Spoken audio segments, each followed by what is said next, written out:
Chaque parent connaît le poids de décevoir son enfant lorsque la vie s'écroule autour de soi. Jonas a ressenti ce poids lui broyer la poitrine alors qu'il emballait tout ce qui comptait dans un vieux pick-up après avoir perdu sa femme et leur maison. Avec son fils de 12 ans, Holly, à ses côtés, il a roulé profondément dans les montagnes du Montana, cherchant un endroit pour tout recommencer. Ils ont trouvé une vieille cabane en pierre cachée dans les bois. Jonas pensait que ce serait leur abri. Holly a trouvé autre chose en déplaçant une pierre descellée près de la cheminée. En dessous se trouvait une chambre remplie de trésors valant 50 millions de dollars. L'argent pouvait résoudre tous leurs problèmes, mais certaines découvertes ont un prix. Que se passe-t-il lorsque des étrangers commencent à se montrer, posant des questions? Avant de replonger dans l'histoire, dites-nous d'où vous nous écoutez. Et si cette histoire vous touche, assurez-vous de vous abonner, car demain, je vous réserve quelque chose d'extra spécial. Jonas n'avait jamais imaginé que sa vie se résumerait à ce qui pouvait tenir dans la benne d'un Ford F-150 de 2008. Il se tenait dans l'allée de ce qui était autrefois sa maison, regardant les vautours de la vente successorale fouiller les vestiges de 20 ans de mariage. La porcelaine de la grand-mère de Sarah est partie chez une femme qui a négocié le prix jusqu'à 15 $. La table de salle à manger où ils avaient célébré chaque anniversaire, chaque fête, chaque petite victoire, s'est vendue 85 $ à un jeune couple qui l'a chargé négligemment dans son SUV. L'alliance à son doigt capturait la lumière du matin. Une simple bague en or que Sarah lui avait glissée à la main lors d'une petite cérémonie à l'église, à l'époque où ils croyaient tous deux que l'amour pouvait tout conquérir. Elle s'était trompée, mais Jonas ne pouvait se résoudre à l'enlever. Même maintenant, 8 mois après les funérailles, c'était la seule chose qui l'ancrait à l'homme qu'il avait été. Papa, ils prennent les outils de jardin de maman. Holly, 12 ans, se tenait à ses côtés, ses cheveux blonds tombant sur des yeux qui contenaient trop de compréhension pour son âge. Le garçon était devenu silencieux après la mort de Sarah, se réfugiant dans les livres et les promenades solitaires, mais il remarquait toujours tout. Jonas a vu un étranger charger les outils de jardinage méticuleusement entretenus de Sarah dans un camion et a senti quelque chose se briser en lui encore une fois. Elle n'en aura plus besoin, mon fils. Les mots avaient un goût de cendre. Sarah avait passé d'innombrables heures dans ce jardin, apprenant à Holly le nom des plantes, lui montrant comment tirer la vie de la terre. Maintenant, des étrangers utiliseraient ces outils pour entretenir des jardins qu'elle ne verrait jamais. Les factures médicales avaient été incessantes. Même avec l'assurance, les traitements expérimentaux, les séjours prolongés à l'hôpital, les médicaments qui promettaient l'espoir mais n'apportaient qu'un faux réconfort, tout cela s'était accumulé en une dette qui avait englouti leurs économies, leur maison, leur avenir. Jonas s'était battu pour garder la maison pour Holly, croyant que des murs familiers et la présence de sa mère dans chaque pièce pourraient en quelque sorte amortir le coût de sa perte. Au lieu de cela, cela n'avait fait que prolonger l'inévitable. Où allons-nous vivre? La voix d'Holly était stable, mais Jonas aperçut le tremblement sous-jacent. Ce garçon avait déjà perdu sa mère. Maintenant, Jonas lui retirait sa maison d'enfance, son école, ses amis, tout ce qui était stable dans son petit monde. Jonas s'est agenouillé pour croiser les yeux de son fils. À 12 ans, Holly commençait à montrer des signes de la taille qu'il avait hérité de ses deux parents, mais son visage conservait encore la douceur de l'enfance. Les yeux de Sarah regardaient Jonas, ce même gris vert qui pouvait passer de la tempête au calme en un instant. Tu te souviens quand ta mère parlait de la cabane que son grand-père avait construite au Montana?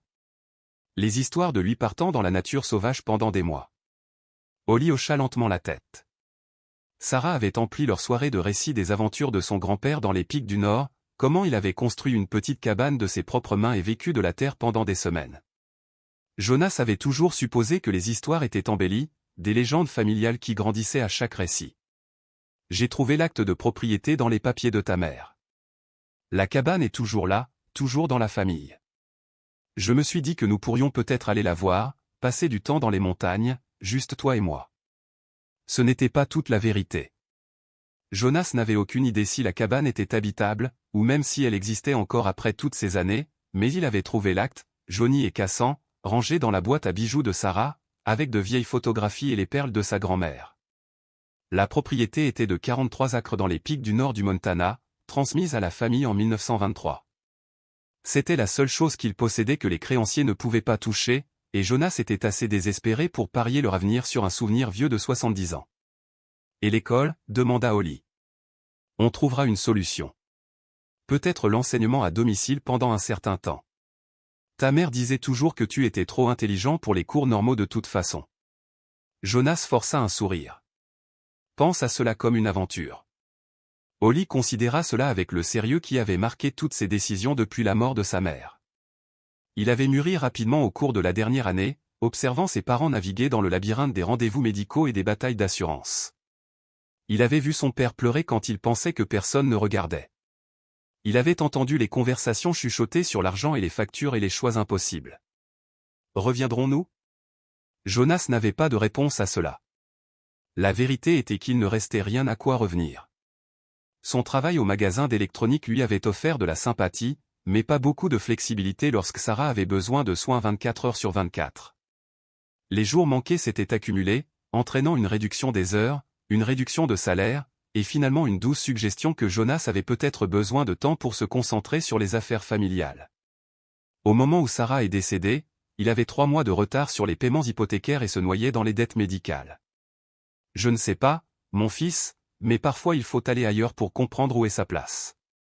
Ils ont fini de charger le camion en silence. Tout l'essentiel tenait dans la benne, des vêtements, des outils de base, du matériel de camping que Jonas avait acheté des années auparavant pour des week-ends qui n'avaient jamais eu lieu, les livres d'Holly et la boîte de recettes de sa mère, les quelques photographies qui importaient. Le reste meubles, appareils électroménagers, l'accumulation d'une vie vécue avec optimisme serait vendue à des étrangers ou emportée par l'entreprise de vente successorale. Jonas traversa la maison vide une dernière fois. Dans la cuisine, il pouvait encore voir Sarah danser en cuisinant, se retournant pour l'embrasser quand il rentrait du travail. Dans le salon, il se souvenait des matins de Noël où Holly déchirait les cadeaux tandis que Sarah riait et prenait des photos. Dans leur chambre, il pouvait presque entendre sa voix l'appelant Holly, se plaignant qu'il travaillait trop tard, promettant qu'ils passeraient plus de temps ensemble demain. Demain. Sarah avait toujours parlé de demain comme si c'était garanti. Il trouva Holly dans le jardin, debout près des rosiers de sa mère. Les nouveaux propriétaires avaient spécifiquement demandé que le jardin soit laissé intact, attirés par la beauté que Sarah avait cultivée pendant 2 décennies. Au moins ces fleurs survivraient au souvenir. Elle les aimait beaucoup, dit doucement Holly. Elle t'aimait plus. Jonas posa sa main sur l'épaule de son fils. Tout ce qu'elle a fait, tout ce qu'elle a planté, c'était pour toi. Tu portes cela avec toi, peu importe où nous allons. Ils ont roulé vers le nord à travers 3 États, dormant dans des aires de repos pour camions et des motels bon marché, se nourrissant de fast-food et des sandwichs que Jonas préparait avec des provisions des dépanneurs des stations-service. Holly lisait sur le siège passager, levant occasionnellement les yeux pour commenter le paysage changeant. Les plaines agricoles de leur maison d'enfance ont progressivement cédé la place à des collines, puis à des contreforts, et enfin aux imposants sommets des Rocheuses du Nord. Jonas avait étudié les cartes de propriété en ligne, traçant l'itinéraire vers ce qui semblait être le milieu de nulle part. La cabane se trouvait sur une crête accessible uniquement par un chemin forestier qui n'avait pas été entretenu depuis des décennies. Alors qu'ils montaient plus haut dans les montagnes, la civilisation s'est éloignée derrière eux. Les pylônes de téléphonie cellulaire ont disparu. Les panneaux routiers sont devenus rares, puis inexistants. L'air est devenu plus rare et plus vif, portant l'odeur du pain et de la neige même à la fin du printemps. C'est magnifique, dit Holly, le visage collé à la vitre alors qu'il serpentait à travers des futaies de conifères imposants. Jonas devait être d'accord. Après des mois de couloirs d'hôpitaux et de bureaux d'avocats, après le poids suffocant de l'échec et de la perte, l'immensité de la nature sauvage lui a donné l'impression de pouvoir enfin respirer. Ici, ses problèmes semblaient plus petits, plus gérables. Ici, peut-être pourrait-il trouver comment être le père qu'Holly méritait. Le chemin forestier était plus accidenté que prévu. Le camion rebondissait et cahotait sur les ornières et les branches tombées, grimpant régulièrement à travers une forêt qui semblait intacte par la présence humaine. Après 2 heures de navigation prudente, Jonas commença à craindre qu'il n'ait manqué un virage. Puis, à travers une trouée dans les arbres, il la vit. La cabane en pierre était située sur une petite clairière surplombant une vallée qui s'étendait jusqu'à des pics lointains. Construite en pierre de champs indigènes et en bois patiné, elle semblait avoir poussé de la montagne elle-même. La mousse recouvrait des portions des murs, et des fleurs sauvages avaient colonisé les zones autour des fondations, mais la structure semblait solide. Une cheminée en pierre s'élevait d'une extrémité, et de petites fenêtres donnaient sur la vallée comme des yeux vigilants. Le grand-père de maman a construit ça, demanda Holly, la voix remplie d'émerveillement. Jonas gara le camion et sortit, respirant un air si pur qu'il lui faisait mal aux poumons. Le silence était profond, brisé seulement par le murmure du vent à travers les branches de pin et l'appel lointain d'un faucon. Pas de circulation, pas de sirène, pas de bruit de complications humaines, juste la paix. Ils s'approchèrent de la cabane ensemble. La porte en bois était patinée mais solide, sécurisée par un vieux loquet en fer. Jonas la souleva délicatement, s'attendant à moitié à ce qu'elle s'écroule à son contact. Au lieu de cela, elle s'ouvrit en douceur, révélant l'intérieur de leur nouvelle maison. La cabane était plus grande qu'il n'y paraissait de l'extérieur, une seule pièce avec une cheminée en pierre à une extrémité et un petit grenier accessible par une échelle en bois. Des particules de poussière dansaient dans la lumière de l'après-midi qui filtrait par les fenêtres, étonnamment propres pour leur âge. L'occupant précédent, le grand-père de Sarah, avait vraisemblablement laissé la cabane bien organisée. Des étagères tapissaient les murs, contenant des livres, des outils et des articles ménagers recouverts de décennies de poussière. Une table grossièrement taillée se trouvait près des fenêtres, et un simple cadre de lit occupait un coin. C'est comme une capsule temporelle, dit Holly, passant son doigt sur la table et laissant une trace dans la poussière. Jonas testa les planchers, vérifia la ligne de toit pour tout dommage évident, et examina la maçonnerie autour de la cheminée.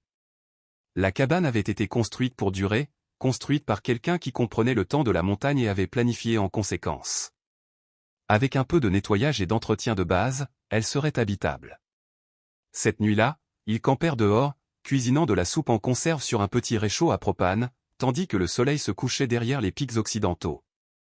Les étoiles apparurent une par une, puis toutes à la fois, remplissant le ciel d'une brillance dont Jonas avait oublié l'existence. En ville, la pollution lumineuse avait réduit le ciel nocturne à une poignée d'étoiles visibles.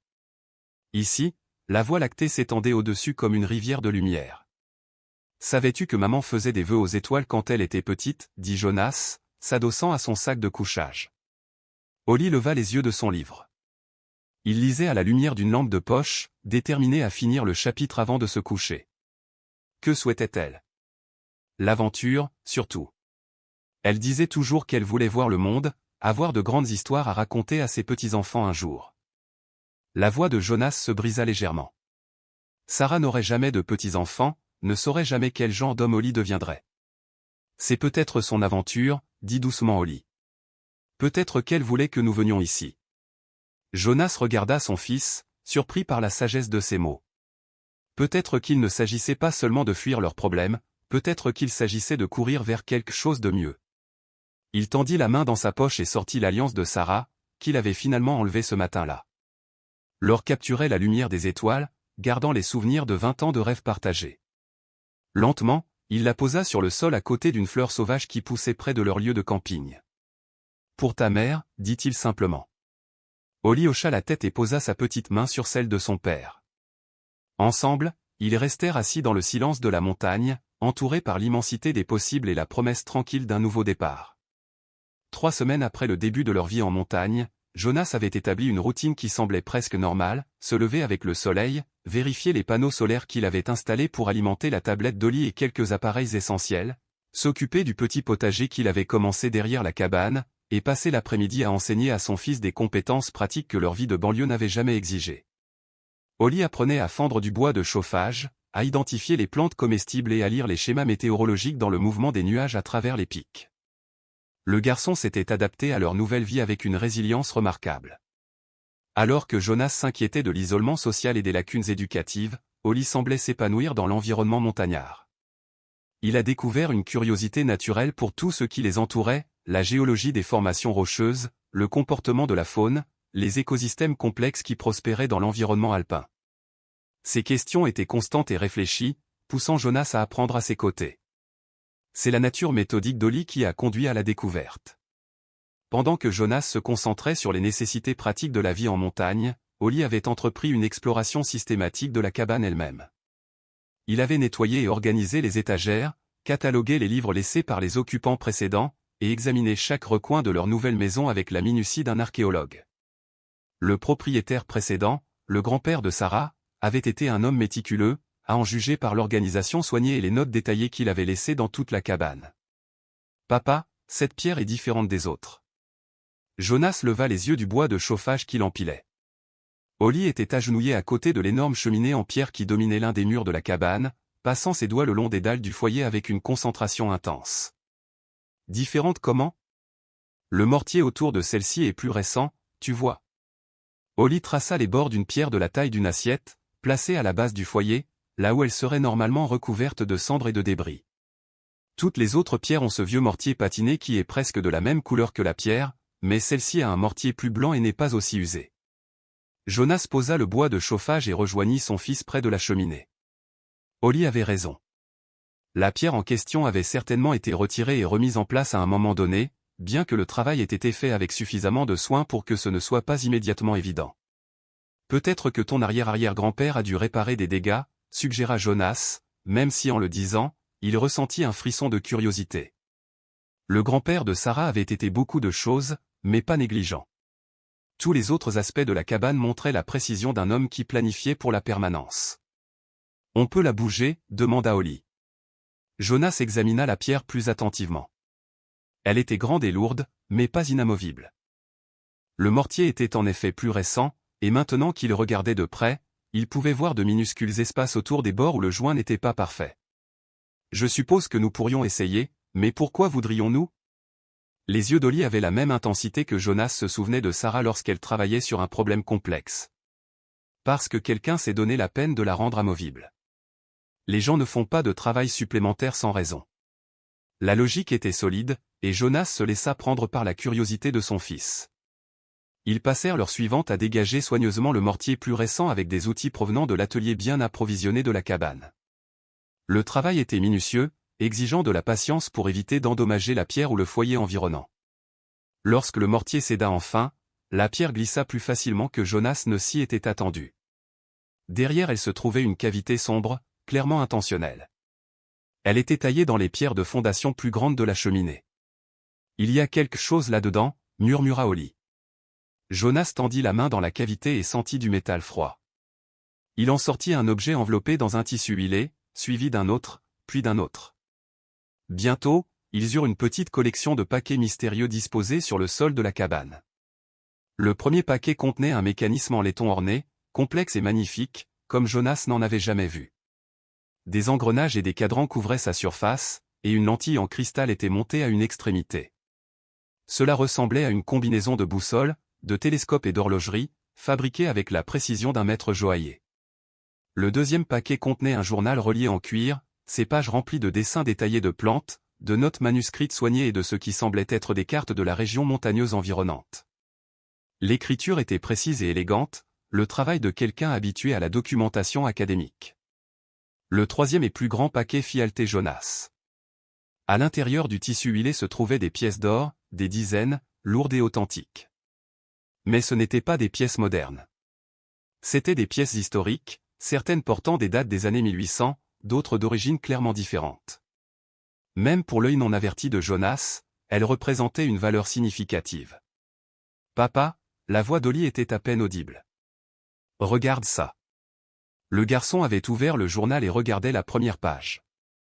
Dans la même écriture élégante qui remplissait le reste du livre, quelqu'un avait écrit « Les recherches privées du docteur Elias Thornfield, membre de la Société royale de botanique, de 1847 à 1889, pour l'avancement du savoir humain et la préservation des secrets les plus précieux de la nature. » Jonas s'assit sur ses talons, l'esprit s'emballant. Docteur Elias Thornfield. Le nom ne lui disait rien, mais les implications étaient stupéfiantes. Ce n'était pas seulement une cachette cachée de souvenirs de famille. C'était un trésor qui avait été délibérément dissimulé, de manière improbable, pendant des décennies. Il y a d'autres écrits, dit Holly, tournant soigneusement les pages. Le journal était épais, rempli d'illustrations botaniques détaillées, de spécimens de plantes pressées et de notes extensives. Regarde ces dessins. Ils sont magnifiques. Jonas se pencha sur l'épaule de son fils pour examiner le journal. Les illustrations de plantes étaient en effet magnifiques, rendues avec une précision scientifique, mais aussi avec un flair artistique. Chaque dessin était accompagné de notes détaillées sur les propriétés de la plante, son habitat et ses utilisations potentielles. Certaines des notes étaient en anglais, d'autres en ce qui semblait être du latin, et d'autres encore dans un code ou une sténographie que Jonas ne pouvait déchiffrer. « Qui était le docteur Thornfield, à ton avis » demanda Holly. « Je ne sais pas, mais quelqu'un a jugé son travail suffisamment précieux pour le cacher. » Jonas ramassa l'une des pièces d'or, sentant son poids substantiel. Ces pièces seules valent probablement des milliers de dollars. Mais pourquoi les cacher ici, dans la cabane de la famille de maman? C'était une bonne question, et Jonas n'avait pas de réponse. Le calendrier ne correspondait pas non plus. D'après les dates du journal, le docteur Thornfield avait été actif du milieu à la fin des années 1800, mais l'arrière-arrière-grand-père de Sarah n'avait construit la cabane que dans les années 1920, selon les histoires familiales. Comment les recherches de Thornfield avaient-elles pu se retrouver cachées dans une cheminée construite des décennies après sa mort? Peut-être que grand-père l'a trouvée ailleurs et l'a cachée ici pour le conserver en lieu sûr, suggéra Holly. Peut-être. Jonas commençait à se sentir dépassé par les implications. Mon fils, nous devons être très prudents à ce sujet. Si ces choses sont aussi précieuses qu'elles le semblent, il pourrait y avoir des gens qui voudraient nous les prendre. Mais elles sont à nous, n'est-ce pas? Nous les avons trouvées dans notre cabane. Les implications légales étaient compliquées, et Jonas n'était pas sûr de la réponse. Les lois sur les trésors trouvés variaient selon les États, et le fait qu'ils aient trouvé la cache sur leur propre propriété ne signifiait pas nécessairement qu'ils en avaient un titre clair. Si le docteur Thornfield avait des descendants vivants, si les objets avaient été volés à l'origine, s'ils représentaient une valeur historique ou scientifique significative, un certain nombre de facteurs pouvaient compliquer leurs revendications. Gardons ça entre nous pour l'instant, dit Jonas, jusqu'à ce que nous en apprenions davantage sur ce que nous avons trouvé et ce que cela signifie. Holly hocha la tête solennellement. Le garçon avait appris à garder les secrets de famille pendant la maladie de sa mère, lorsque les problèmes financiers et les préoccupations médicales étaient discutés à voix basse après qu'il était censé dormir. Ils passèrent le reste de la soirée à examiner leur découverte. Le mécanisme en laiton était particulièrement intrigant. Il semblait s'agir d'une sorte d'instrument de navigation, mais contrairement à toute boussole que Jonas avait jamais vue, la lentille en cristal pouvait être ajustée. Les cadrans pouvaient être réglés sur diverses positions, et l'ensemble de l'appareil semblait conçu dans un but précis qui n'était pas immédiatement apparent. Le journal était encore plus fascinant. Le docteur Thornfield avait été méthodique dans sa documentation, enregistrant non seulement les plantes qu'il découvrait, mais aussi leurs emplacements exacts, les conditions dans lesquelles elles prospéraient, et des notes détaillées sur leurs propriétés médicinales ou autres propriétés utiles. Certaines des plantes qu'il avait documentées étaient familières, des fleurs sauvages et des herbes courantes trouvées dans toutes les montagnes rocheuses, mais d'autres étaient totalement inconnues de Jonas, illustrées avec une telle précision qu'elles semblaient presque magiques. À mesure que la nuit avançait et qu'il se préparait à se coucher, Jonas se retrouva à fixer les pièces d'or étalées sur la table de la cabane. Chacune représentait des choix, la sécurité, l'éducation d'Holly, la possibilité de reconstruire leur vie avec dignité plutôt qu'avec désespoir. Mais elles représentaient aussi des questions, des complications et une attention potentiellement dangereuse de la part de personnes qui pourraient ne pas respecter leurs revendications sur la découverte. Papa. La voix d'Holly venait du grenier où il avait aménagé sa chambre. Oui, mon fils. Tu penses que maman savait pour le trésor dans la cheminée? Jonas réfléchit à la question. Sarah aimait les histoires de montagne de sa famille, mais elle n'avait jamais mentionné de trésors cachés ou de chercheurs mystérieux. Ses récits s'étaient concentrés sur l'autonomie de son grand-père et son amour de la solitude, et non sur des expéditions scientifiques ou des objets de valeur dissimulés. Je ne pense pas, dit finalement Jonas. Mais peut-être qu'elle nous a amenés ici quand même. Peut-être que c'est sa façon de prendre soin de nous. La pensée lui apporta du réconfort alors qu'il enveloppait soigneusement les artefacts et les remettait à leur cachette. Demain apporterait des décisions sur ce qu'il fallait faire de leur découverte. Mais cette nuit, il s'autorisa à ressentir quelque chose qu'il n'avait pas éprouvé depuis des mois, l'espoir. À l'extérieur des fenêtres de la cabane, les étoiles de la montagne tournaient au-dessus dans leurs motifs éternels, veillant sur des secrets qui avaient attendu des décennies pour être révélés. Le matin après leur découverte, Jonas se réveilla avec le sentiment troublant que leur vie avait fondamentalement changé du jour au lendemain. Les artefacts étaient en sécurité derrière la dalle du foyer, mais leur présence semblait emplir la cabane de nouvelles possibilités et de nouveaux dangers. Holly était déjà debout, assis à la table de la cabane avec sa tablette, essayant de se connecter au faible signal Internet qu'il pouvait parfois capter depuis un pylône cellulaire distant. De la chance, demanda Jonas, préparant le café sur leur petit réchaud à propane. J'ai eu une connexion pendant quelques minutes. J'ai cherché le docteur Elias Thornfield. L'excitation d'Holly était à peine contenue. Papa, il était réel. Il était célèbre. Jonas posa sa tasse de café et rejoignit son fils à table. L'écran de la tablette affichait une page Wikipédia avec un portrait formel d'un distingué gentilhomme vêtu de vêtements de l'ère victorienne. Le docteur Elias Thornfield, 1820 à 1889, avait été un botaniste, explorateur et chercheur renommé qui avait apporté des contributions significatives à la compréhension des plantes médicinales dans l'Ouest américain. Il est dit qu'il a disparu lors de sa dernière expédition en 1889. Holly continua de faire défiler l'article. Il explorait les Rocheuses du Nord à la recherche de spécimens de plantes rares. Son équipe d'expédition est revenue sans lui, affirmant qu'il était parti seul et n'était jamais revenu. Jonas lut par-dessus l'épaule de son fils. Selon la brève biographie, Thornfield avait été un homme riche, finançant ses propres expéditions et recherches.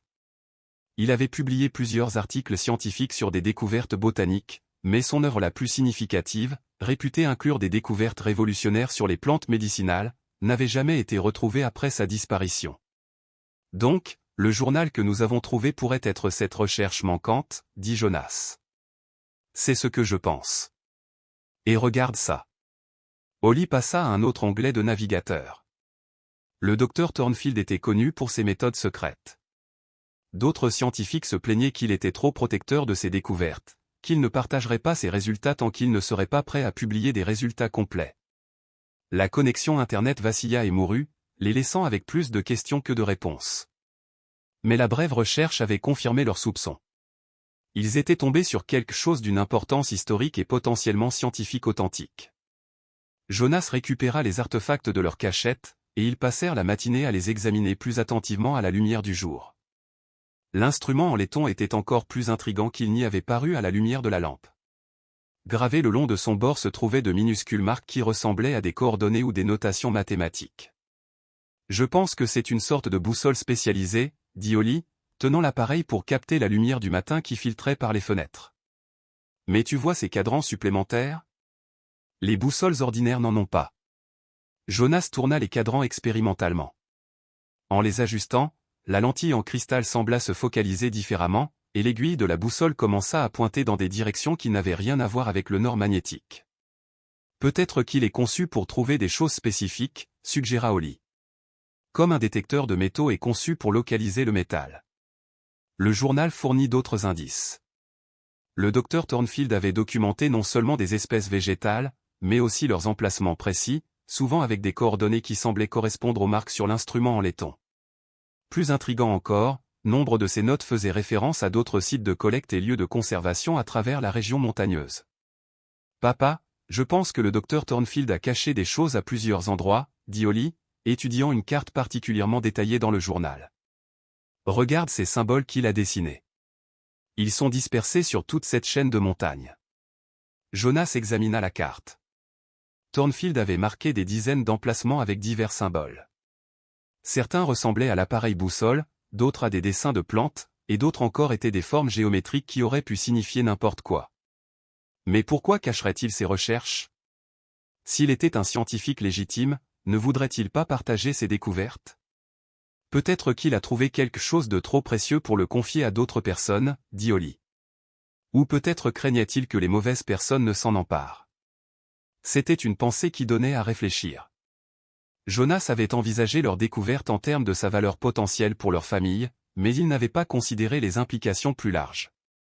Si le docteur Thornfield avait caché ses recherches pour de bonnes raisons, qu'est-ce que cela signifiait pour Jonas et Holly maintenant qu'ils l'avaient trouvé? Le bruit d'un véhicule approchant interrompit ses pensées. Jonas rassembla rapidement les artefacts et les remit à leur cachette tandis qu'Holly regardait par la fenêtre de la cabane. « C'est une Jeep, » rapporta le garçon. « Quelqu'un arrive par le chemin forestier. » Jonas sentit ses instincts protecteurs s'aiguiser. En 3 semaines de vie en montagne, il n'avait eu aucun visiteur.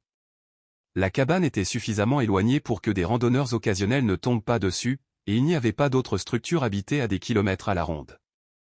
La Jeep s'arrêta dans leur petite clairière près du camion de Jonas. Une seule occupante en sortit, une femme d'une 50aine d'années, vêtue d'un équipement de randonnée, aux cheveux bruns grisonnants attachés en queue de cheval pratique. Elle avançait avec l'assurance de quelqu'un à l'aise dans la nature sauvage. « Bonjour », cria-t-elle, s'approchant de la cabane avec un sourire amical. « Désolé de vous déranger.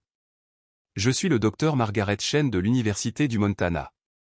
Je fais des recherches sur les relevés botaniques historiques dans cette région. Jonas sortit pour la rencontrer, gardant Holly près de lui. Jonas aïe, voici mon fils, Holly. Quel genre de recherche? J'essaie de retracer le travail des premiers explorateurs botanistes qui ont travaillé dans les Rocheuses du Nord, expliqua le docteur Chen.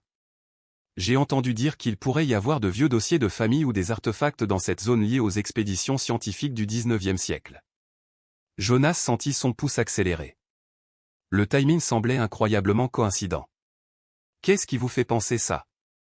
Eh bien, des archives historiques suggèrent que le docteur Elias Thornfield a passé beaucoup de temps dans cette chaîne de montagnes lors de sa dernière expédition. Il était connu pour établir des stations de recherche et des sites de collecte, mais la plupart de sa documentation a été perdue après sa disparition. Le docteur Chen fit un geste vers la nature sauvage environnante. Cette zone correspond à certaines des descriptions géographiques de sa correspondance survivante. Jonas échangea un rapide coup d'œil avec Holly. L'expression du garçon était soigneusement neutre, mais Jonas pouvait lire l'excitation et la prudence dans ses yeux. Nous n'avons rien trouvé de tel, dit Jonas prudemment. Nous venons de déménager ici. Bien sûr, je ne m'attendais pas à ce que vous ayez des informations spécifiques. Le docteur Chen sortit une carte de visite de sa poche. Mais si vous trouvez quoi que ce soit, de vieux documents, des instruments scientifiques, tout ce qui pourrait être lié à la recherche historique, je serais très intéressé d'en entendre parler. L'œuvre perdue du docteur Thornfield représente une lacune importante dans notre compréhension de la botanique des Rocheuses. Elle tendit la carte à Jonas. Je suis particulièrement intéressé par ses recherches sur les plantes médicinales. Il y a des preuves qu'il a fait des découvertes remarquables qui n'ont jamais été publiées. Quel genre de découverte? Demanda Holly, incapable de contenir sa curiosité. Le docteur Chen sourit à l'intérêt du garçon. Eh bien, c'est le mystère, n'est-ce pas? Basé sur ses notes préliminaires et sa correspondance avec d'autres scientifiques, il croyait avoir identifié plusieurs espèces végétales aux propriétés thérapeutiques extraordinaires. Mais sans ces recherches détaillées, nous ne pouvons pas vérifier ou développer son travail. Cela doit être frustrant pour un scientifique, dit Jonas, ça l'est, mais c'est aussi excitant. Imaginez si ces recherches pouvaient encore être récupérées. Les applications potentielles pour la médecine moderne pourraient être révolutionnaires.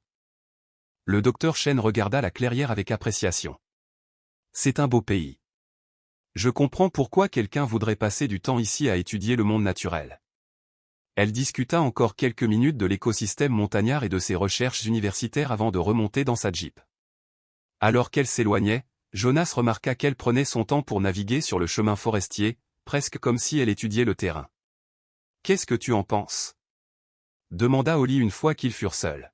« Je pense que c'est une coïncidence très intéressante qu'une chercheuse en botanique se présente le jour après que nous découvrions le journal du docteur Thornfield. Tu penses qu'elle sait quelque chose ? Peut-être. Ou peut-être qu'elle fait exactement ce qu'elle a dit, essayant de retracer le travail de Thornfield par le biais de recherches historiques. » Jonas étudia la carte de visite du docteur Chen. Elle semblait légitime, complète avec les logos de l'université et les coordonnées. Mais cela me fait penser que nous devons être très prudents quant à la personne à qui nous confions des informations sur ce que nous avons trouvé. Cet après-midi-là, pendant qu'Holly travaillait sur ses leçons, Jonas sortit l'appareil boussole pour l'expérimenter, loin de la cabane. L'instrument en laiton continuait de se comporter étrangement, pointant dans des directions qui semblaient correspondre à certains des symboles du journal de Thornfield. En ajustant les cadrans, Jonas remarqua quelque chose qui fit battre son cœur. Une fois réglée sur certaines positions, la boussole pointait directement vers une formation rocheuse distinctive visible depuis leur clairière ou une formation qui apparaissait sur l'une des cartes de Thornfield, marquée du même symbole que celui gravé sur la boussole elle-même. Jonas regarda la cabane où Holly était visible à travers la fenêtre, penchée sur ses livres avec la même concentration que sa mère montrait lorsqu'elle s'attaquait à des problèmes difficiles. Le garçon méritait la sécurité, l'éducation, un avenir libéré du désespoir financier qui les avait poussés vers cette montagne reculée. Mais Jonas commençait à comprendre que l'héritage du docteur Thornfield était plus complexe qu'un simple trésor. Si le botaniste avait caché ses recherches pour des raisons de protection, si des gens le recherchaient activement, alors leur découverte pourrait apporter des dangers autant que des opportunités. L'aiguille de la boussole oscillait régulièrement vers la formation rocheuse lointaine, comme si elle appelait Jonas à poursuivre l'exploration que le docteur Thornfield avait commencée il y a plus d'un siècle. Quels que soient les secrets cachés dans ces montagnes, Jonas commençait à réaliser que les trouver n'étaient que le début de leur histoire. 2 jours après la visite du docteur Chen, Holly fit une découverte qui changea tout ce qu'il pensait comprendre de leur situation. Il avait travaillé méthodiquement sur le journal du Dr Thornfield, utilisant sa tablette pour rechercher les noms de plantes et essayant de décoder les notations plus cryptiques du scientifique. Sa curiosité naturelle et son approche systématique rappelaient quotidiennement à Jonas Sarah, qui possédait la même intelligence patiente face à des problèmes complexes. « Papa, tu dois voir ça. » Holly appela de la table où il avait étalé plusieurs pages du journal ainsi que des objets du troisième paquet qu'ils avaient trouvé. Jonas posa le bois qu'il était en train de fendre et rejoignit son fils. Holly avait disposé plusieurs pièces d'or en ligne avec ce que Jonas avait initialement cru être une autre pièce, mais réalisa maintenant que c'était quelque chose de différent, un petit médaillon orné. « J'ai trouvé ceci mélangé aux pièces, » dit Holly, brandissant le médaillon. Au début, j'ai cru que c'était juste un autre morceau d'or, mais regarde. Le médaillon était magnifiquement ouvragé, clairement ancien et précieux. Mais ce qui coupa le souffle de Jonas fut la gravure sur sa face, gravée dans l'or se trouvait un blason de famille qu'il reconnaissait, le même dessin qui apparaissait sur certains de ses propres documents de famille, des papiers qu'il avait hérités de son père et de son grand-père. « C'est notre blason de famille, » dit Jonas doucement. « Je sais. Et regarde ce qu'il y a à l'intérieur. » Holly ouvrit délicatement le médaillon pour révéler une minuscule photographie d'une femme en robe de l'époque victorienne, accompagnée d'une inscription en écriture élégante, Margaret Hay, compagne bien-aimée, 1885. Jonas fixa l'inscription, l'esprit s'emballant. Hay était son nom de famille, et bien que Margaret fût un nom assez courant dans les années 1800, la combinaison avec leur blason de famille ne pouvait être une coïncidence. « Il y a plus, » dit Holly, ouvrant le journal à une page qu'il avait marquée d'un morceau de papier. Regarde cette entrée. La page du journal contenait l'une des entrées plus personnelles du Dr Thornfield, datée du 15 septembre 1889, les préoccupations de Margaret deviennent plus pressantes chaque jour.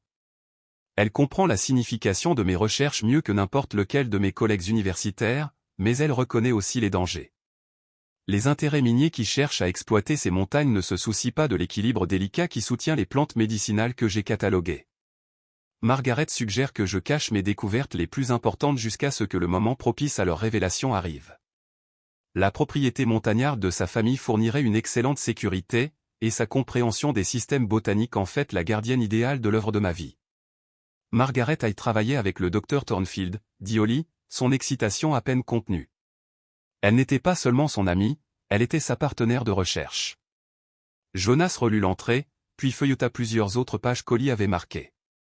Les références à Margaret apparaissaient tout au long des dernières sections du journal, décrivant une femme qui comprenait clairement le travail de Thornfield et partageait ses préoccupations concernant sa protection contre l'exploitation. « Mais comment cela nous relie-t-il » demanda Jonas, bien qu'il commençait à soupçonner la réponse.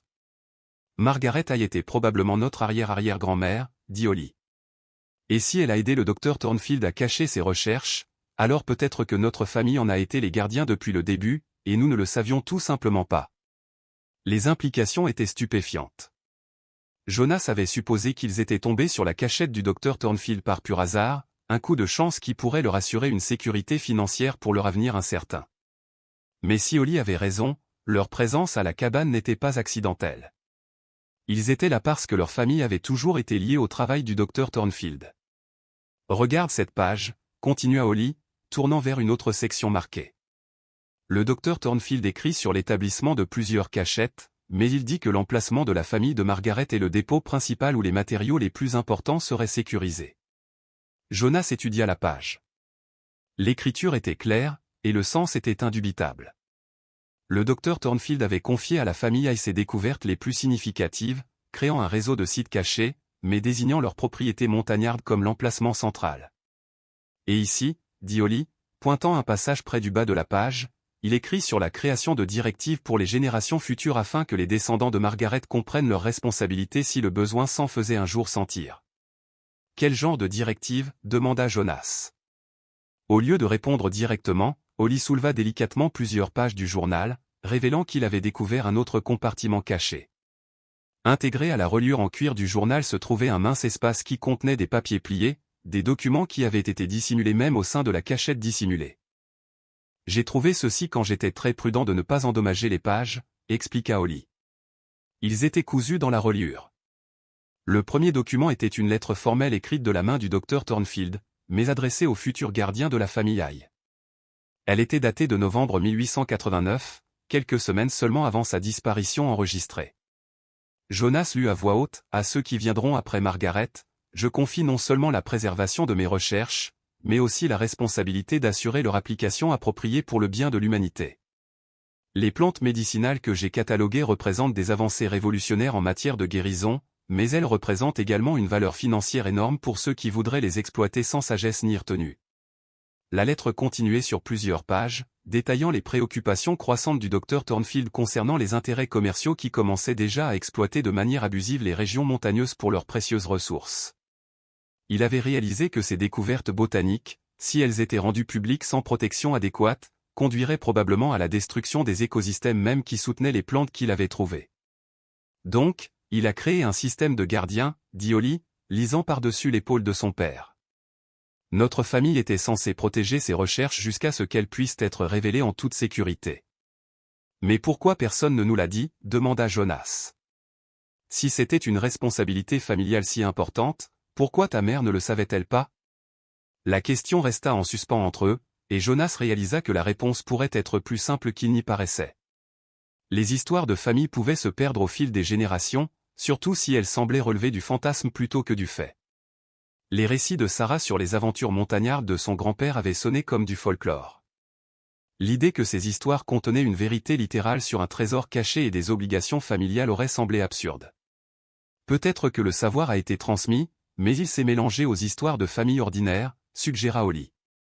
Maman disait toujours que son grand-père était secret sur son temps passé dans les montagnes.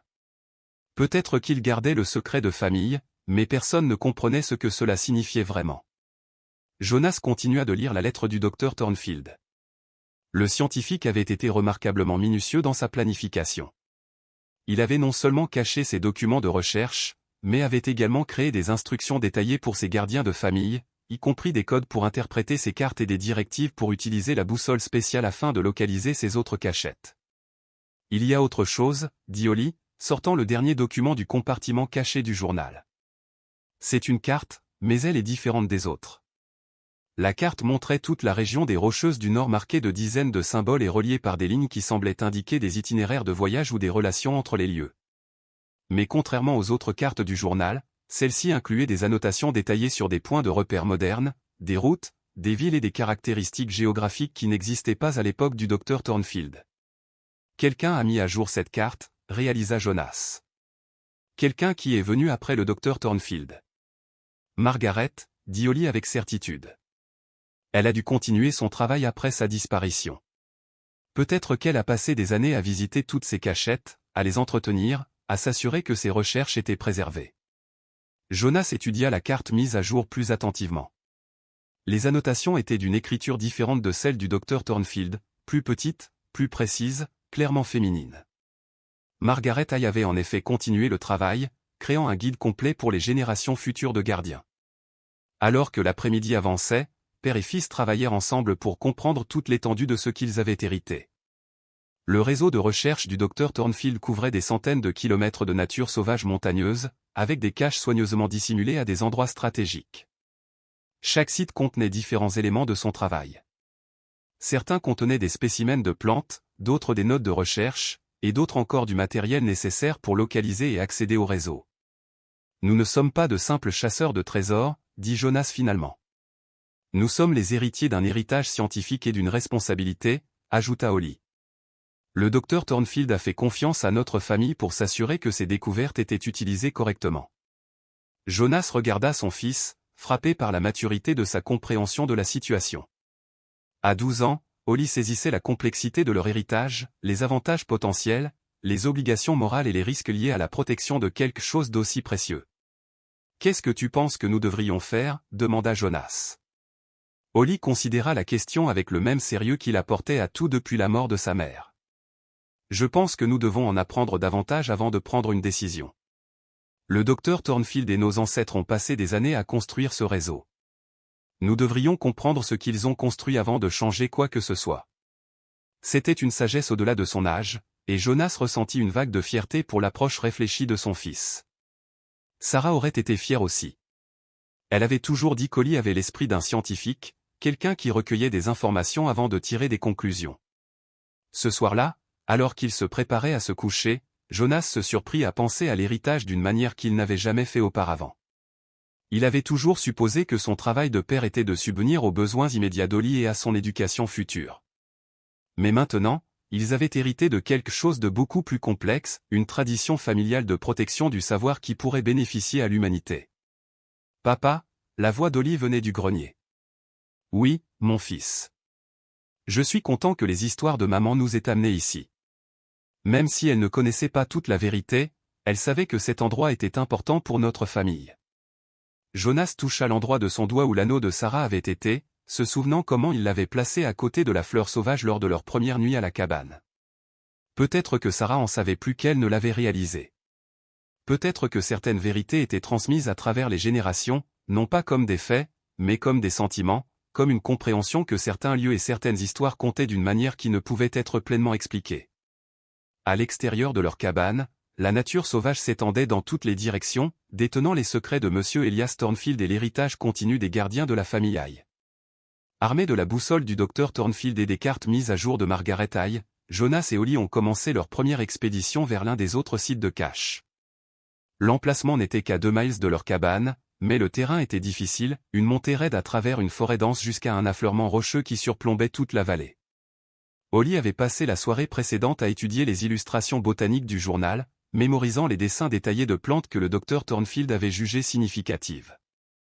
Son jeune esprit semblait particulièrement apte à retenir les informations complexes, et il avait commencé à comprendre une partie du système de codage du scientifique pour catégoriser les différentes espèces. Selon la carte, nous devrions trouver une pierre de repère à environ 50 pieds de ce pin mort, dit Jonas, consultant les notations de Margaret pendant qu'il grimpait. L'appareil boussole s'était avéré remarquablement précis. Lorsqu'il était réglé sur les coordonnées appropriées, il pointait directement vers leur destination, même lorsque le terrain les obligeait à prendre des itinéraires indirects autour des obstacles. Le docteur Thornfield avait en effet créé quelque chose de bien plus sophistiqué qu'une simple boussole. Là, Ollie désigna une formation rocheuse qui semblait naturelle, mais à y regarder de plus près, montrait des signes d'un agencement délibéré. Cet empilement de pierres est trop régulier pour être accidentel. Ils ont trouvé le marqueur exactement là où la carte de Margaret l'indiquait. Caché sous les pierres se trouvait un autre paquet en toile huilée, plus petit que la cache qu'ils avaient découverte dans la cabane, mais tout aussi bien conservé. Ce paquet contenait des spécimens de plantes pressées, des dizaines, chacun étiqueté de l'écriture précise du docteur Thornfield. Mais contrairement aux spécimens botaniques typiques, ces plantes avaient été conservées à l'aide d'une technique qui maintenait non seulement leur forme et leur couleur, mais aussi ce qui semblait être leurs propriétés médicinales. Après plus d'un siècle, les matériaux végétaux conservaient encore leur parfum et leurs caractéristiques distinctives. « Papa, regarde ça » dit Ollie, examinant un spécimen étiqueté astérisque Helichrysum montanum astérisque.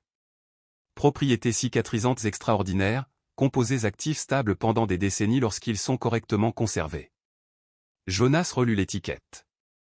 Si le docteur Thornfield avait raison, la plante pressée dans les mains d'Ollie contenait des composés médicinaux actifs qui restaient puissants après plus de 130 ans. La technique de conservation à elle seule représenterait une avancée scientifique majeure. Et celle-ci, continua Ollie, pointant un autre spécimen. Astérisque Angelica Thornfieldi astérisque, nommé d'après lui-même, je suppose. Les notes disent qu'elle a une efficacité remarquable pour les affections respiratoires, surpassant tous les traitements connus. Ils ont soigneusement déballé toute la collection, trouvant des plantes étiquetées avec des affirmations qui révolutionneraient la médecine moderne si elles s'avéraient exactes. Le docteur Thornfield avait documenté des traitements pour des affections allant du diabète au cancer, des maladies cardiaques aux troubles neurologiques. Chaque spécimen était accompagné de notes détaillées sur les méthodes de préparation, les recommandations posologiques et les interactions potentielles avec d'autres traitements. Pas étonnant qu'ils craignent que les mauvaises personnes ne s'emparent de ces informations, dit Jonas. Si même la moitié de ces affirmations sont exactes, nous parlons de traitements valant des milliards de dollars pour les sociétés pharmaceutiques. Mais ce n'est pas pour cela que le docteur Thornfield les a cachés, dit Ollie, lisant l'une des notes de recherche. Écoute ceci, la sagesse curative de ces montagnes appartient à toute l'humanité, et non à ceux qui exploiteraient la souffrance à des fins lucratives. Margaret comprend que la vraie médecine sert la guérison, pas la richesse. Jonas sentit le poids de leur responsabilité héritée plus que jamais. Le docteur Thornfield n'avait pas caché ses recherches pour les refuser au monde. Il les avait cachés pour empêcher leur exploitation par des personnes qui privilégieraient le profit à la guérison. Alors qu'il se préparait à retourner à la cabane, Jonas remarqua quelque chose qui le fit geler, des empreintes de bottes fraîches dans la terre molle près de la pierre de repère, menant vers le sentier principal. « Quelqu'un d'autre est passé par ici, dit-il doucement. Oli regarda les empreintes, son expression devenant immédiatement sérieuse. Récemment, très récemment. Ces empreintes datent d'aujourd'hui, peut-être même de ce matin. Jonas étudia les traces plus attentivement. C'étaient de grandes bottes, peut-être des bottes de randonnée, portées par quelqu'un avec une longue foulée, qui se déplaçait avec assurance dans la nature. Ils emballèrent rapidement les spécimens de plantes et commencèrent leur descente vers la cabane, le père et le fils étant maintenant attentifs à tout signe qu'ils étaient observés ou suivis. La forêt de montagne qui leur avait semblé paisible et protectrice pendant leur ascension semblait maintenant pleine de cachettes potentielles pour des observateurs indésirables. « Tu penses que c'était le docteur Chen ?» demanda Oli alors qu'il naviguait sur une section particulièrement raide du sentier. « Peut-être, ou peut-être quelqu'un d'autre intéressé par le travail du docteur Thornfield. » Jonas réalisa que leur découverte pourrait ne pas être aussi secrète qu'il l'avait espéré. Si le docteur Chen représentait un intérêt scientifique légitime, il pourrait aussi y avoir des parties moins légitimes à la recherche des mêmes informations. Lorsqu'ils atteignirent la cabane, Jonas remarqua immédiatement que quelque chose n'allait pas. Leurs panneaux solaires avaient été repositionnés, inclinés différemment de la façon dont Jonas les avait laissés ce matin-là. C'était un changement subtil, mais Jonas était devenu méticuleux avec les systèmes de la cabane au cours de leur semaine de vie en montagne. « Reste près de moi, dit-il doucement à Oli. Une inspection minutieuse révéla d'autres petits signes d'intrusion. Le tas de bois avait été dérangé, avec des bûches empilées selon un motif légèrement différent. La porte de la cabane, que Jonas laissait toujours fermée d'une manière spécifique, montrait des signes d'avoir été ouverte et soigneusement refermée. « Quelqu'un est entré, dit Jonas. Ils s'approchèrent de la cabane avec prudence. Jonas récupéra une clé à molette de son camion avant d'entrer. Bien qu'il espérait que quiconque avait été là était parti depuis longtemps, l'intérieur sembla intact au premier abord, mais la vérification systématique de Jonas révéla les signes subtils d'une fouille professionnelle. Des livres avaient été déplacés et remis en place. Des tiroirs avaient été ouverts et soigneusement refermés, et les motifs de poussière sur les étagères montraient où quelqu'un avait soulevé et examiné leurs affaires. Plus important encore, la pierre du foyer dissimulant leur cache principale restait intacte. Soit l'intrus n'avait pas découvert leur secret, soit il avait été interrompu avant de pouvoir fouiller en profondeur. Il cherchait quelque chose de précis, dit Jonas. Ce n'était pas du vandalisme aléatoire. Quelqu'un a fouillé systématiquement notre maison à la recherche des recherches du docteur Thornfield, dit Oli. Probablement, mais ils ne l'ont pas trouvé. Jonas ressentit un mélange de soulagement et d'une inquiétude croissante. Leur secret était toujours en sécurité, mais ils n'étaient clairement plus les seuls à s'intéresser à l'héritage du docteur Thornfield. Ce soir-là, alors qu'ils examinaient les spécimens de plantes qu'ils avaient récupérés, Jonas ne pouvait se défaire du sentiment d'être observé. Les fenêtres de la cabane, qui avaient toujours semblé être des connexions agréables au paysage montagnard, ressemblaient maintenant à des vulnérabilités. N'importe qui avec des jumelles et une position sur les crêtes environnantes pouvait observer leurs activités. « Papa, j'ai réfléchi à ce que le docteur Chen a dit, » dit Oli, plaçant soigneusement un spécimen de plante conservé dans son emballage protecteur. À propos de l'importance des recherches du docteur Thornfield pour la médecine moderne. Qu'est-ce que tu en penses?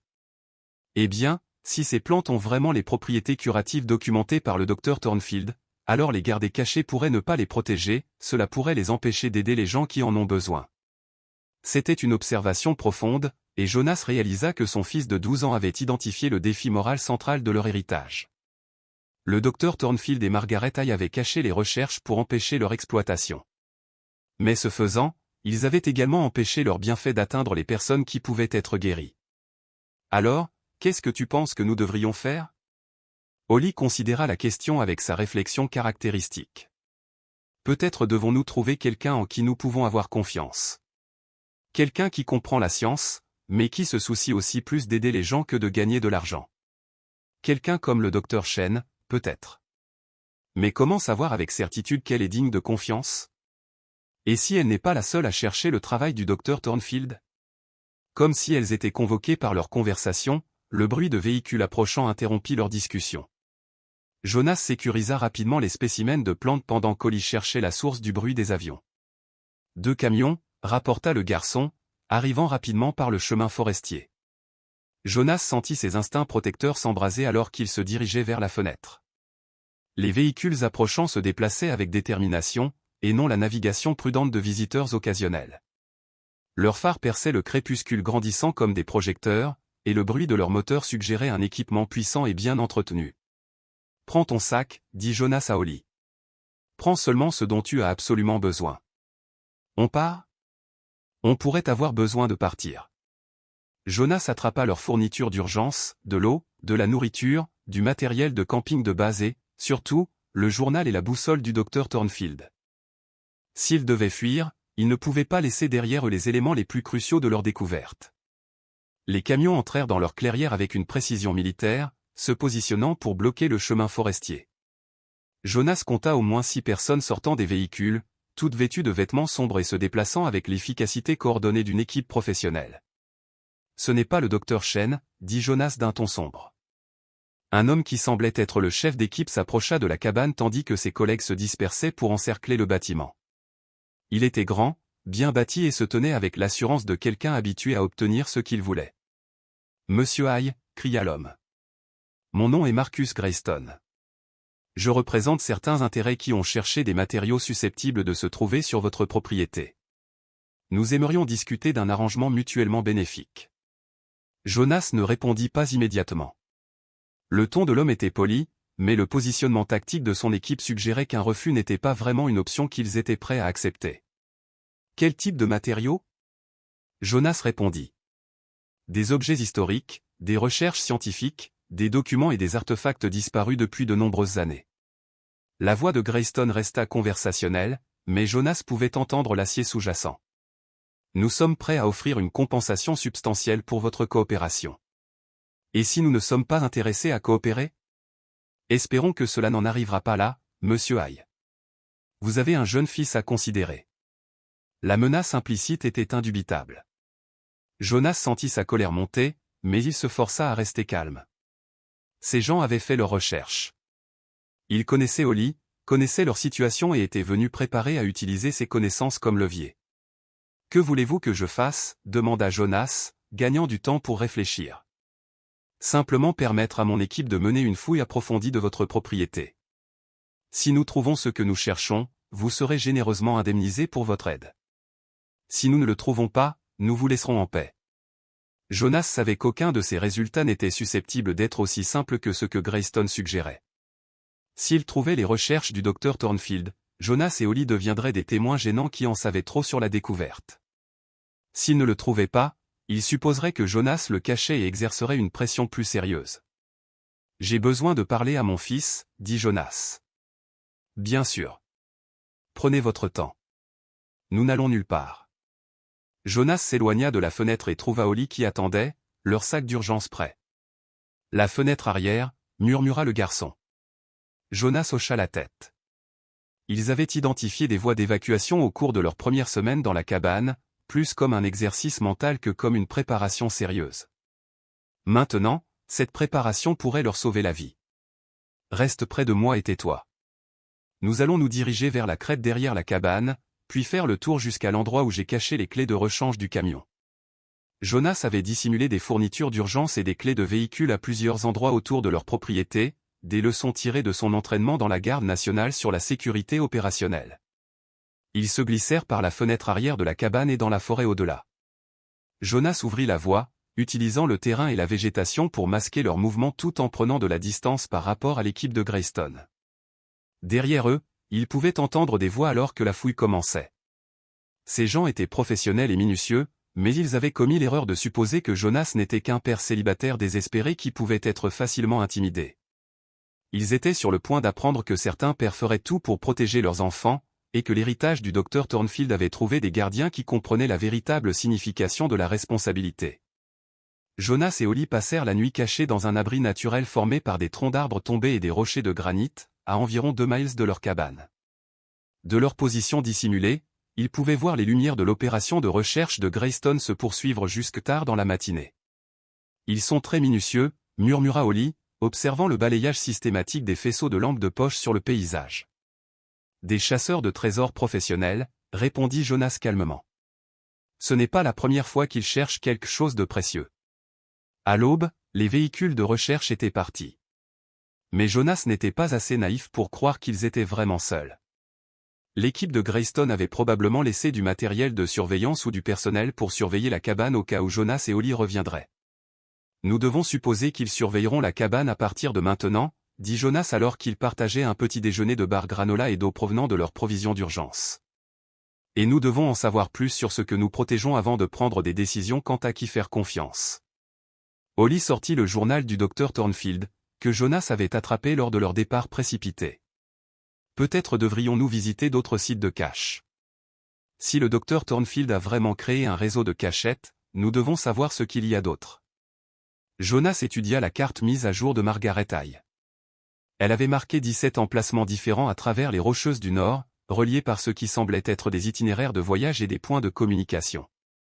Certains sites étaient marqués de symboles indiquant des collections de plantes, d'autres semblaient contenir du matériel de recherche, et quelques-uns étaient désignés comme points de coordination avec des notations suggérant qu'ils contenaient des informations sur l'ensemble du réseau. Ceci, Jonas montra un emplacement à environ 10 miles au nord de leur position.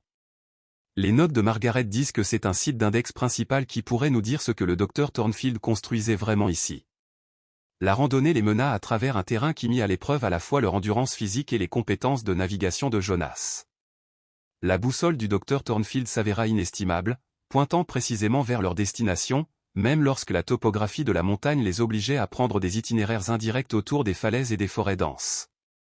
Le site de cache était caché dans un système de grottes naturelles, soigneusement dissimulé derrière ce qui semblait être un éboulement, mais était en fait une barrière délibérément construite. À l'intérieur, ils découvrirent la documentation la plus complète du docteur Thornfield sur son réseau de recherche.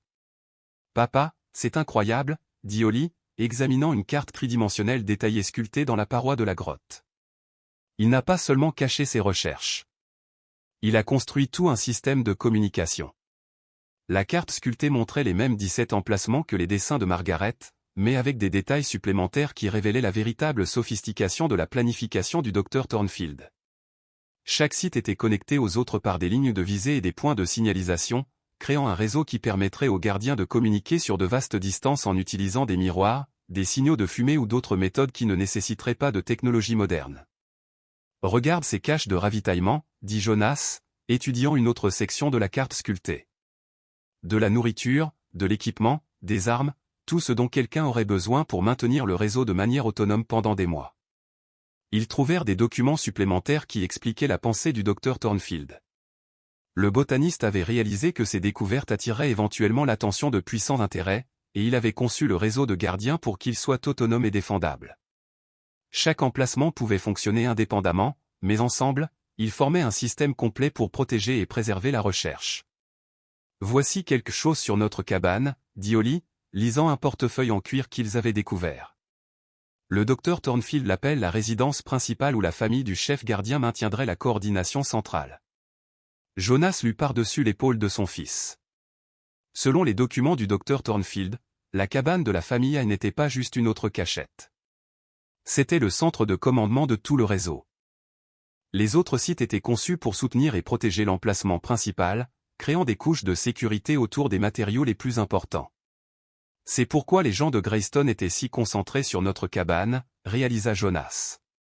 S'ils connaissent la structure du réseau, ils savent que c'est là que les informations les plus précieuses seraient conservées. Mais ils ne l'ont pas trouvé, fit remarquer Ollie. Pas encore. Mais ils reviendront. Parmi les documents de la grotte, ils trouvèrent des correspondances entre le docteur Thornfield et Margaret High qui révélaient toute l'étendue de leur relation. Margaret n'avait pas seulement été une partenaire romantique, elle avait été une collaboratrice égale dans la recherche, apportant sa propre expertise en botanique et en pharmacologie à leur travail. Elle était aussi une scientifique, dit Ollie, lisant l'une de ses notes de recherche. Regardez ses analyses chimiques. Elle étudiait les composés actifs dans les spécimens de plantes du docteur Thornfield. Jonas examina le travail de Margaret. Ses recherches étaient sophistiquées et approfondies, s'appuyant sur les découvertes botaniques du docteur Thornfield avec une analyse chimique détaillée et des applications médicales. Ensemble, ils avaient créé quelque chose de bien plus précieux que de simples collections de plantes. Ils avaient développé des traitements complets basés sur une méthodologie scientifique rigoureuse.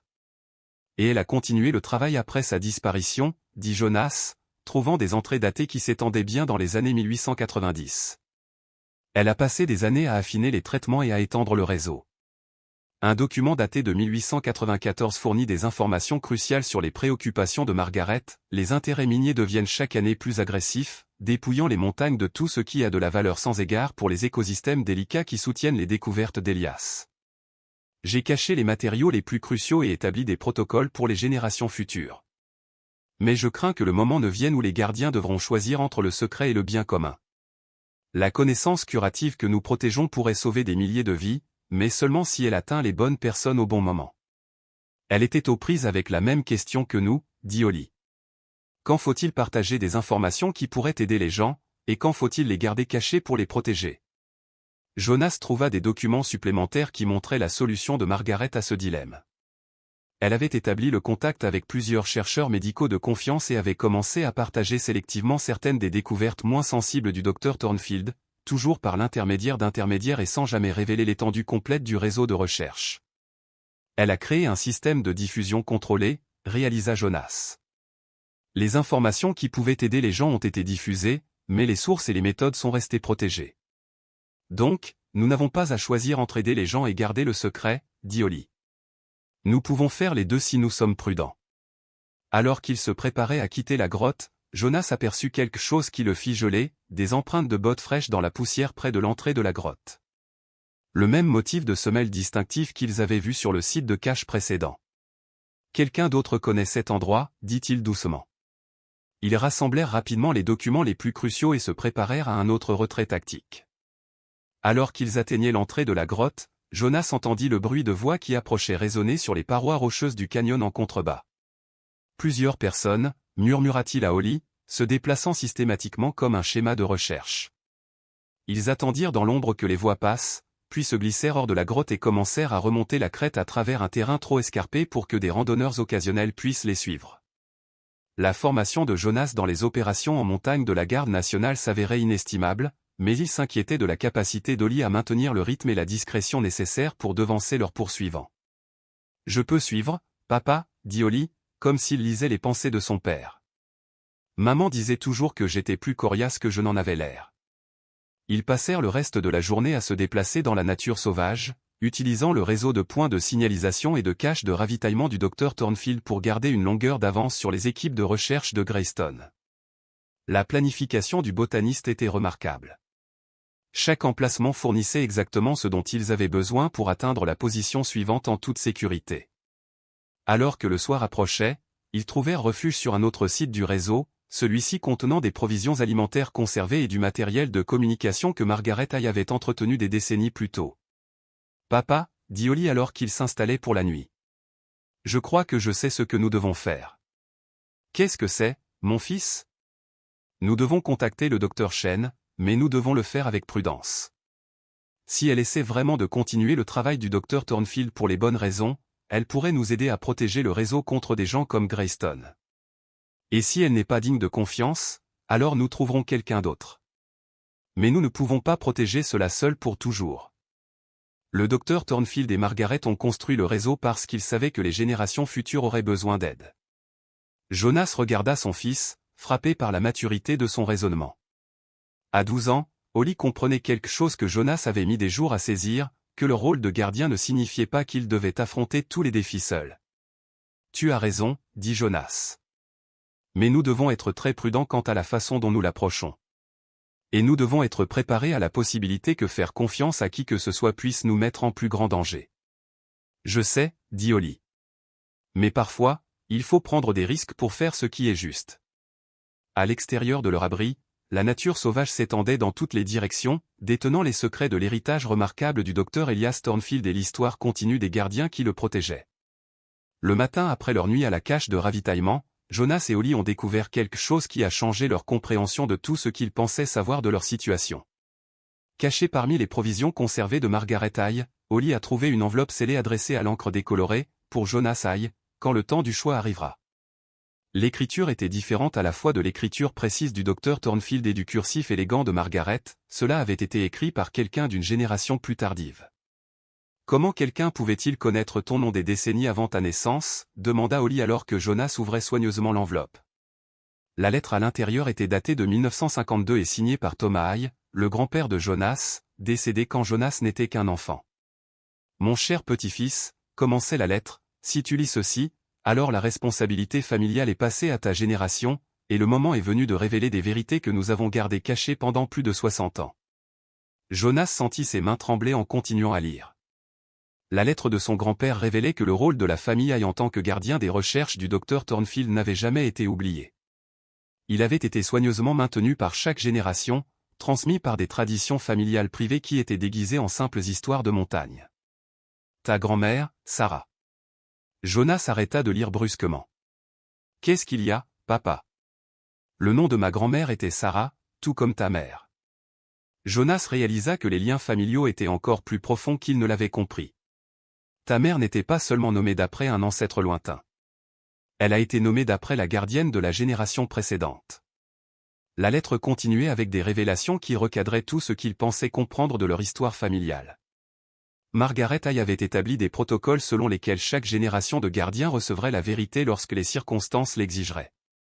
Ton arrière-grand-père a reçu le savoir pendant la Grande Dépression, lorsque le désespoir économique menaçait la sécurité de nos propriétés éloignées.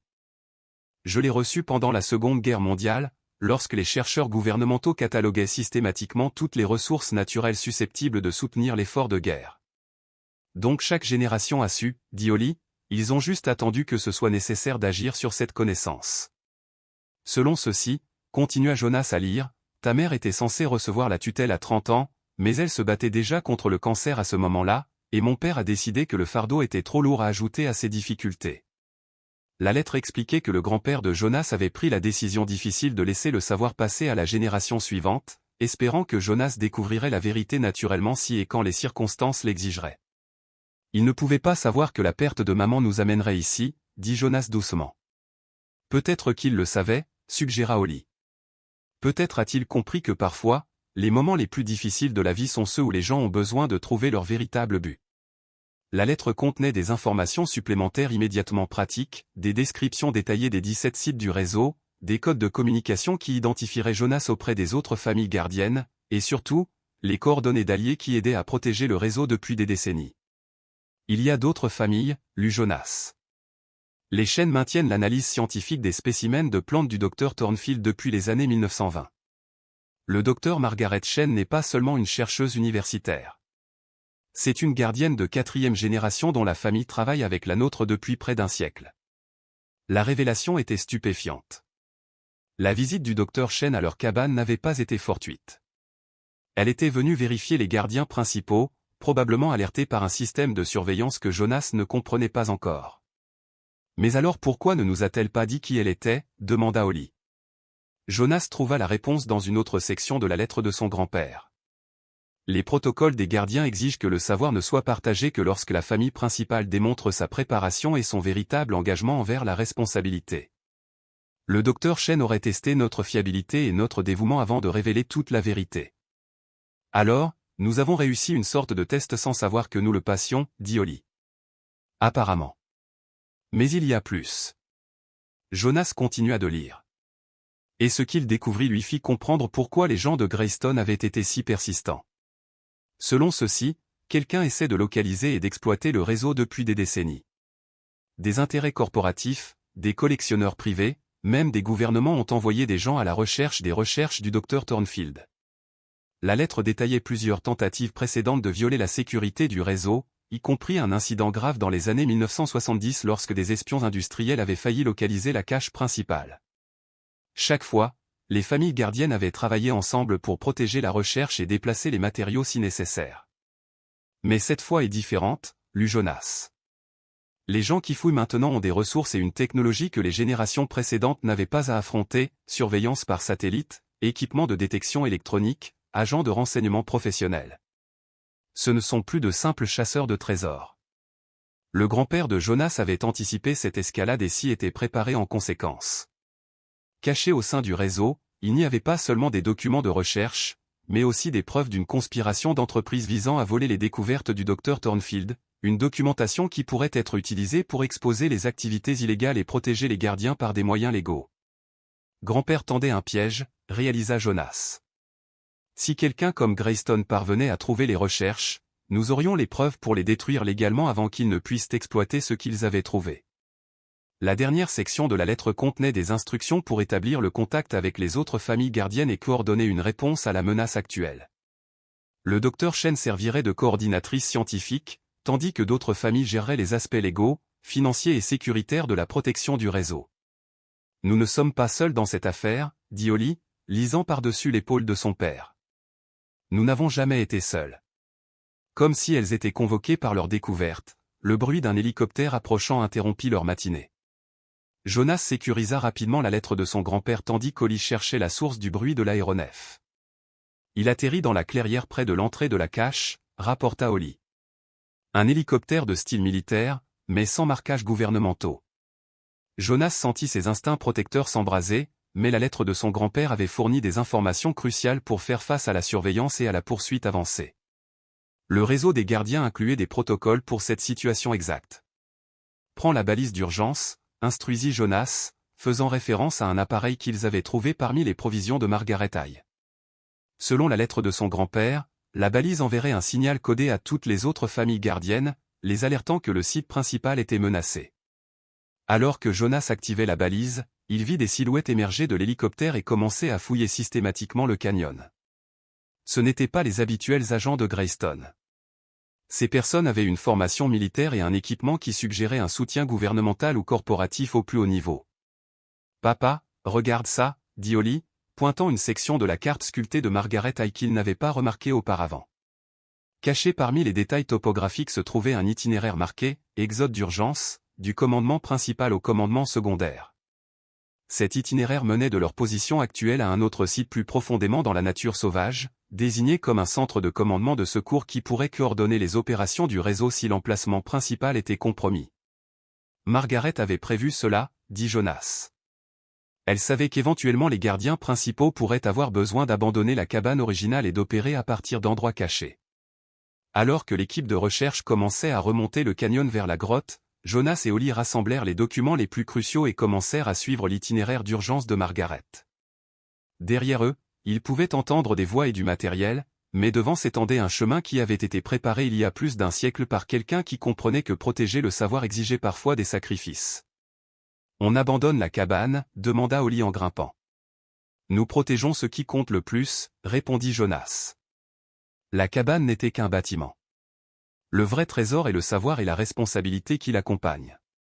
Alors qu'ils atteignaient le premier point de passage sur l'itinéraire d'urgence de Margaret, Jonas s'arrêta pour regarder en arrière l'opération de recherche en contrebas.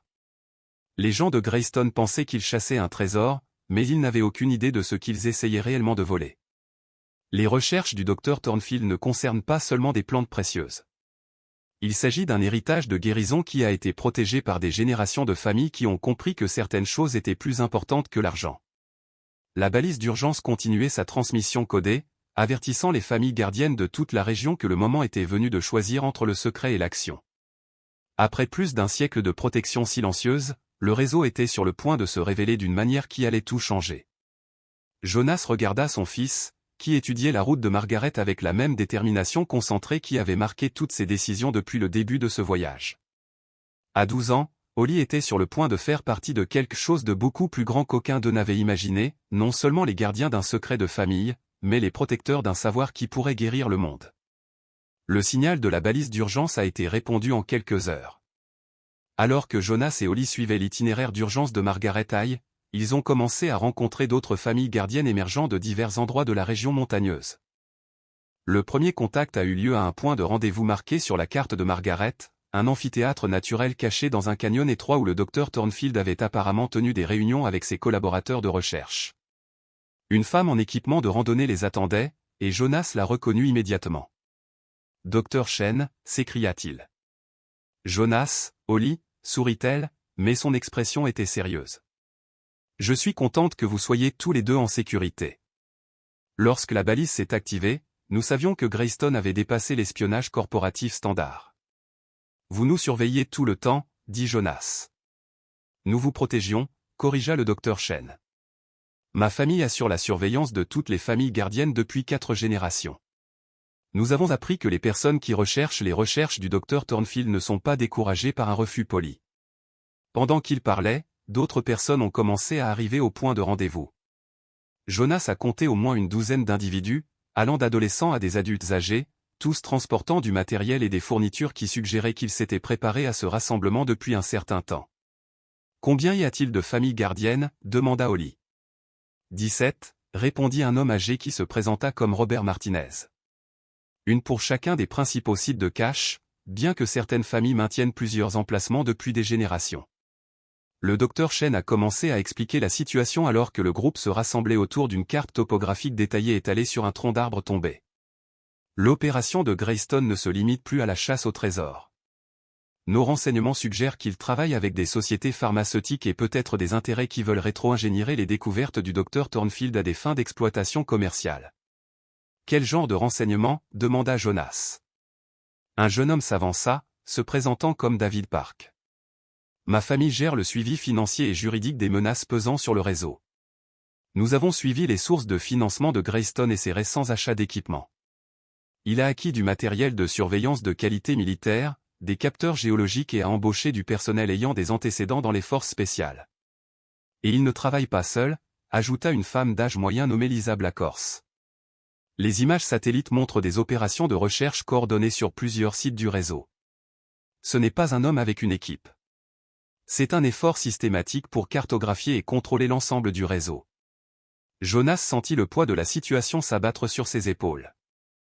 Ce qui avait commencé comme une découverte personnelle avait dégénéré en quelque chose qui menaçait des générations de travail de protection minutieux. « Quelles sont nos options » demanda-t-il. Le docteur Chen sortit un appareil qui ressemblait à la boussole du Dr Thornfield, mais qui intégrait clairement une technologie moderne. La lettre de votre grand-père mentionnait des preuves de conspiration d'entreprise. Nous avons documenté des surveillances illégales, des intrusions et des tentatives de vol pendant des mois. Nous avons suffisamment de preuves pour détruire légalement l'opération de Greystone, mais seulement si nous pouvons coordonner correctement notre réponse. La clé du gardien, dit Robert Martinez, produisant un appareil en laiton orné similaire à la boussole que Jonas avait trouvée. Chaque famille gardienne en a une. Lorsqu'elles sont réunies, elles activent le système maître du Dr Thornfield. Jonas sortit sa propre boussole. Et alors que les divers gardiens disposaient leurs appareils en cercle, quelque chose de remarquable se produisit. Les instruments commencèrent à résonner les uns avec les autres, leurs cadrans s'alignant et leurs lentilles en cristal se focalisant pour créer une